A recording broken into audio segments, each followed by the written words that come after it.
وزارة التربية، وزير التربية الماضي والحاضر كذلك، اللي هناك بصمات تاعو ظهرت في هذا القانون ولازم نهضروها، لأن في الرسالة الأخيرة كان عنده بصمات في هذه ولاحظناها احنا أنا نظن بعد الصدور تاعو، وقال هذا زميلي سيد عبد الباقي فيما يخص القانون الأساسي ماشي غير تصنيف.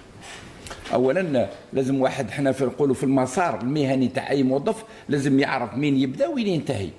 القانون الاساسي هذا بعد ما كانوا طبعا الظلمات قلنا في 2012 و2008، الان هذا راه رجع القطار كما يقولوا الى السكه.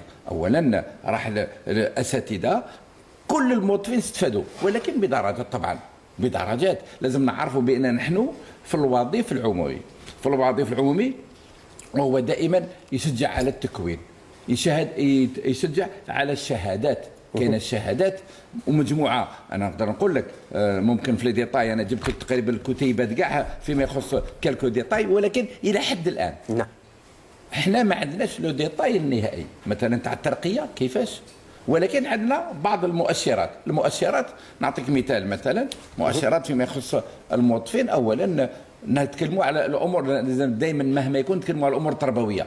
كاين تخفيض الحجم السائد اللي كان مطلب جميع الاساتذه على المستوى الوطني. نعم. لماذا؟ هناك ارهاق كبير ورانا نتابعوا عن طريق التواصل الاجتماعي.